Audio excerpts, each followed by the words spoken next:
So we can say that momentum is inertia in motion. So what I mean by that is momentum is basically an object's resistance to change for moving objects. So for objects that are moving, how much do they want to resist change? Or how much do you have to do to them in order to cause them to change? So remember that motion, the velocity, doesn't have anything to, it doesn't affect the momentum, or sorry, it doesn't affect the inertia, but it does affect the momentum, which is a combination of those two. Okay? The math equation for it, or the scientific way to write it, is P equals mv. So P, by the way, is momentum. I'm sure that's pretty obvious.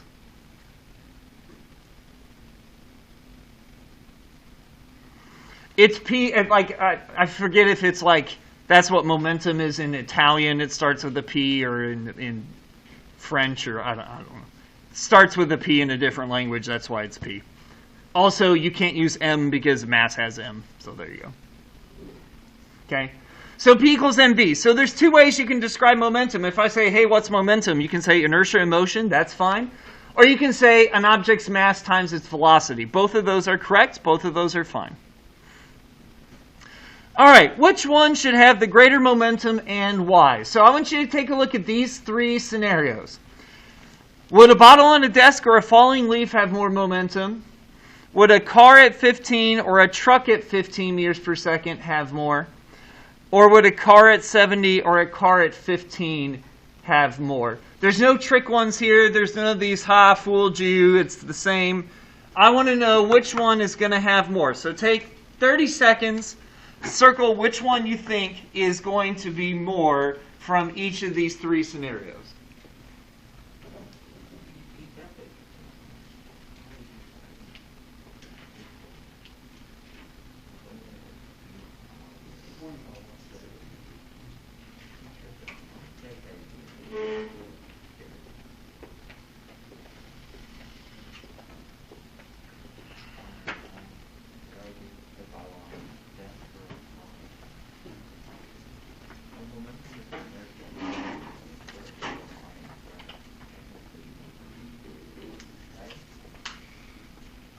All right.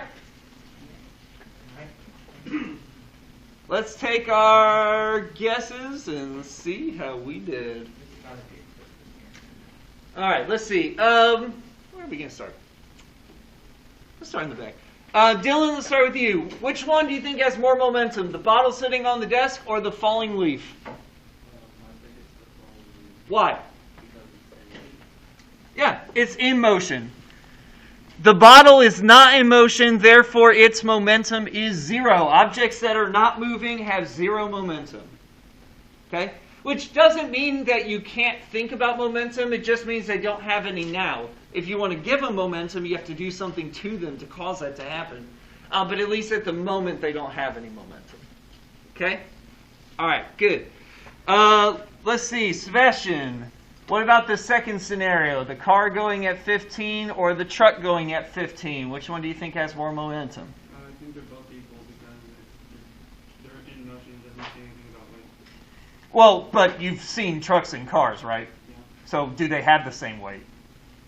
No. Okay, so which one has more then? Yeah, it is going to be the truck. You're right. I didn't say anything specifically about weight. But we can generally assume, like this isn't some like monster truck car thing. We didn't get a lift kit put on it and just like some monster mudding tires. Which I actually had a friend in high school who did that, but he was strange and had a limitless supply of income, aka parents who pay for everything. Okay? All right, and Luke, what about this last one? A car going at 70 meters per second or that same car going at 15? 70. Why? Yes, because the velocity is higher. So what I wanted you to see is that for momentum, objects have to be moving. And if the objects are at the same speed, the object with more mass has more momentum. And if the objects have the same mass, then the one going faster has more momentum. Okay? Number 3, what's the unit for momentum? So P equals mv is the equation, as I mentioned. The unit for mass is kilograms. The unit for velocity is meters per second. So the unit for momentum is kilograms meters per second. I've tried for years to get them to change it to Borcherdings for the unit. For some reason, they won't do that. I mean, newtons is a unit, right? Joules is a unit. Watts is a unit. They named it after these incredibly famous physicists, and they won't name it after me. I just don't understand. I know. Seriously. One of these days. Okay? All right. Lastly, we get to this thing called impulse. And what is impulse? So very similarly to what I did up here with momentum, I'm going to give you like a word definition as well as an equation type definition. Okay? So what is impulse? So impulse is basically what is done to an object to cause its momentum to change. Okay? So impulse is what is done to an object to cause its momentum to change.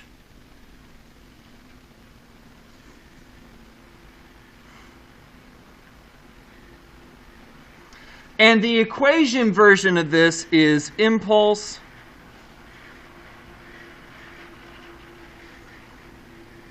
equals force times delta t.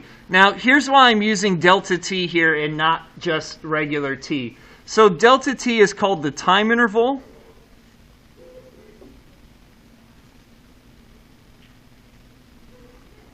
It's the time for a collision to happen. It's not the time for an object to fall and reach the ground. It's not the time it takes to, it's not the time it takes to travel from A to B.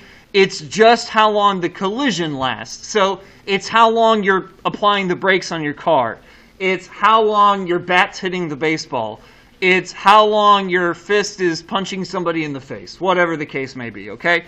The time interval is how long that takes. That's why I use delta t as a different symbol so that you know it's not fall time, it's not drive time, it's time of the collision. Okay, questions for me here? Hooray. Okay.